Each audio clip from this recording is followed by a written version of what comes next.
नमस्कार, जय हिंद। आप सभी का स्वागत है। स्लैप सूट्स क्या होते हैं? काफी न्यूज में चल रहा है।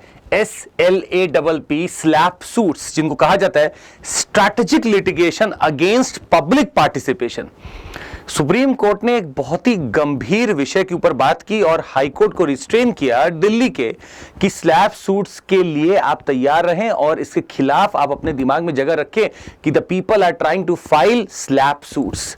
तो ये एक स्ट्रैटेजिक लिटिगेशन है। किसके खिलाफ? पब्लिक पार्टिसिपेशन के खिलाफ। मतलब कहीं ना कहीं स्ट्रैटेजिक लिटिगेशन पब्लिक डिबेट को रोकता है, पब्लिक डिस्कशन को रोकता है। आइए समझते हैं कि आखिर ऐसा सुप्रीम कोर्ट ने बोला क्यों। स्लैप सूट्स दो बड़े एंटिटीज देखे जा रहे थे कि काफी यूज करते हैं। एक तो है कॉर्पोरेट एंटिटीज, जैसे मान लीजिए बड़ी बड़ी कंपनियां हैं जिनके यहां पे कुछ हो रहा होगा और जिनके चीजों को उजागर करने के लिए कोई आरटीआई एक्टिविस्ट हो, या हो सकता है जर्नलिस्ट हो, या हो सकता है कॉमन पीपल या कॉमन मैन, कोई भी हो, वो अगर उनके खिलाफ कुछ लिखते हैं तो जाकर स्लैप सूट्स फाइल कर देते हैं ये बड़े एंटिटीज उनके खिलाफ जिन्होंने कुछ भी ऐसा छापा हो।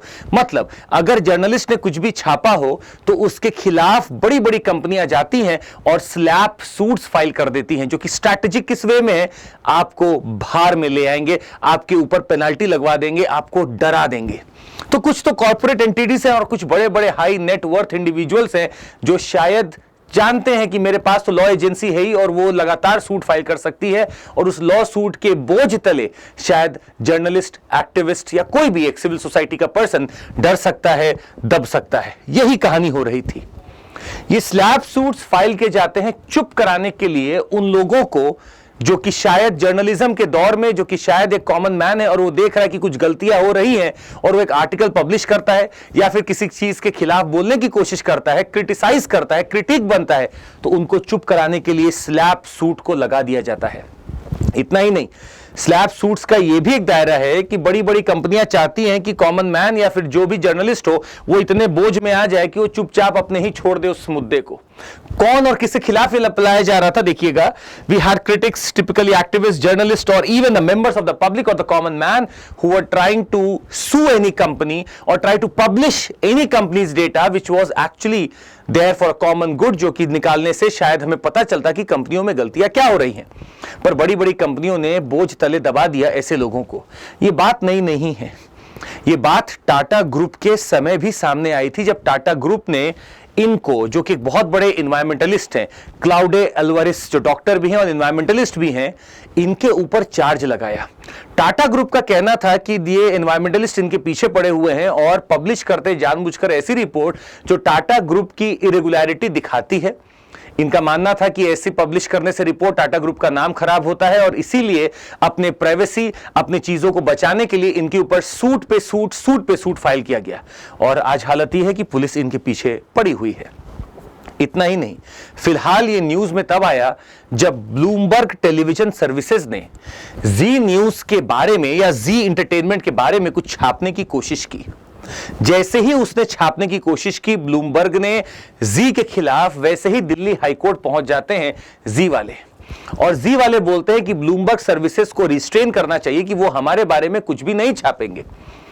हाईकोर्ट ने ऑर्डर भी ऐसा ही दिया कि ब्लूमबर्ग सर्विसेज को ऐसा नहीं छापना चाहिए था, you should not have done this. पर फिलहाल हमारे पास सुप्रीम कोर्ट का जजमेंट आता है जिन्होंने बोला कि ऐसे स्लैप जो पिटीशंस आ रहे हैं, we have to save our whole judicial thing out of this. तो जो जजमेंट दे रहे थे जस्टिस जेपी पर्दीवाला, सीजीआई हमारे चंद्रचूड़ साहब थे और जस्टिस मनोज मिश्रा थे, इनकी 3 जज के बेंच ने बोला कि दिल्ली हाईकोर्ट ने जो ये बोला है उसको हम असाइड करते हैं, उस ऑर्डर को खारिज करते हैं, और आप ब्लूमबर्ग टेलीविजन को यह आदेश नहीं दे सकते कि वो जी के खिलाफ कुछ ना लिखे। बात खिलाफ या सही की नहीं है, बात है जर्नलिस्ट का भी एक राइट है। राइट टू एक्सप्रेशन भारत में एग्जिस्ट करता है। आर्टिकल 19 और आर्टिकल 21 वो बड़े हथियार हैं जिसके तहत आप चीजों को छाप सकते हैं। हाँ, अगर वो नेशनल इंटरेस्ट के खिलाफ जाता है या फिर किसी एक पर्सनल एनिमिटी के कारण है तो अलग बात है, बट एक जर्नलिज्म के दौर पे राइट टू एक्सप्रेशन पूरा मिलता है।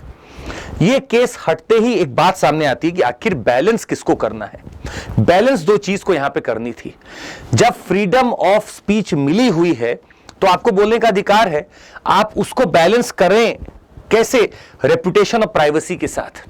मैं किसी का रेपुटेशन और प्राइवेसी बस बेमतलब ही खराब नहीं कर सकता, और ना ही मैं रेपुटेशन की आड़ में अपना स्पीच खो सकता हूं।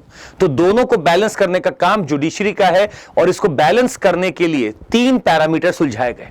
अब समझिएगा स्लैप पिटीशन क्या कर रहे थे। Slap petition fundamental right to free speech को कर्ब कर रहे थे, क्योंकि उन लोगों का जो जर्नलिस्ट है, क्रिटिक है, लोग आम इंसान है, उनका एक फंडामेंटल राइट ऑफ स्पीच है जो बताना चाहते किसी चीज के बारे में, पर आप ये दिखाते हुए कि मेरा रेपुटेशन खराब कर रहे हैं, मानहानि का दावा, प्राइवेसी का दावा ठोकते हुए आप इनको पीछे कर देते थे। 3 टेस्ट बहुत इंपॉर्टेंट है। नंबर 1, क्या प्राइमा फेसी केस बनता है कि रेपुटेशन खराब किया जा रहा है? अगर हां तो आप शायद ऐसे पिटीशन को एक्सेप्ट करें। दूसरा, बैलेंस ऑफ कन्वीनियंस, आपको देखना पड़ेगा कि क्या कन्वीनियंटली जो बड़े बड़े कॉर्पोरेट है वो बड़े कन्वीनियंटली अपने आप को बचा रहे हैं। और तीसरा, likely irreparable loss of your reputation, क्या ऐसा कुछ छपा है अखबार में या ऐसा कुछ बोला जा रहा है जिससे इररेपरेबल लॉस हो रहा है? क्या ये लॉस कभी कवर नहीं हो सकता? अगर ऐसी चीजें हो रही हैं तो शायद आप ऐसे इंजंक्शन को और सूट्स को एक्सेप्ट करेंगे, अदरवाइज आपको नहीं करना चाहिए। एक डेलिकेसी यहां पे बरतनी पड़ेगी, शायद थोड़ी सी एहतियात और बरतनी पड़ सकती है। पर फिलहाल जुडिशियल गेम में अगर आप देखें, there are many judges, there are many judicial proceedings that are going on, पर जहां सुप्रीम कोर्ट की बात आती है वो बिल्कुल जो चीज बोल रहा है वो समझने लायक है फिलहाल, क्योंकि बहुत सारे केसेस आते हैं जिसमें बड़े बड़े कॉर्पोरेट लोग होते हैं और आम जनता को, जर्नलिस्ट को चुप कराने के लिए उनके ऊपर पिटीशन ही पिटीशन करते रहते हैं। इस चीज को रोकना होगा, क्योंकि आर्टिकल 19 और 21 सबको एक जैसी राइट देता है। अगर हक आपको पैसा कमाने का है तो हक अकाउंटेबिलिटी का है। नीचे कमेंट करके जरूर बताइएगा कि आपको क्या लगता है सुप्रीम कोर्ट का ये जजमेंट, जिसमें शायद जर्नलिस्ट, एक्टिविस्ट और ऐसे लोगों को थोड़ा अच्छा बढ़ावा मिलेगा, आपको क्या लगता है ये जजमेंट कितना आगे और जा सकता है और किन लोगों की ये भलाई में आया होगा? जरूर नीचे कमेंट करके बताइएगा। आपको बता दें, अगर आपको जुड़ना है हमारे साथ तो एक पैकेज मिलता है अनअकैडमी में, ऑनलाइन आप जुड़ सकते हैं। CMC is my code that you can use and take up any subscription. Plus I would say हमारे पास एक बेहतरीन ऑफर आ रहा है, लगभग 40 करोड़ तक का स्कॉलरशिप हम आपको देने के लिए बेताब बैठे हैं। बस आपको एक टेस्ट देना है।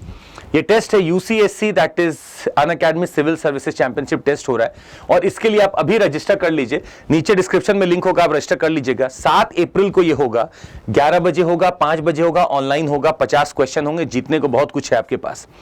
और नया बैच हमारा इंग्लिश मीडियम में चालू हो रहा है फ्रॉम योर 6 अप्रैल। जुड़ सकते हैं आप हमारे साथ एक नए कारवां पे। That would be all from my side. Thank you so much, take care, जय हिंद।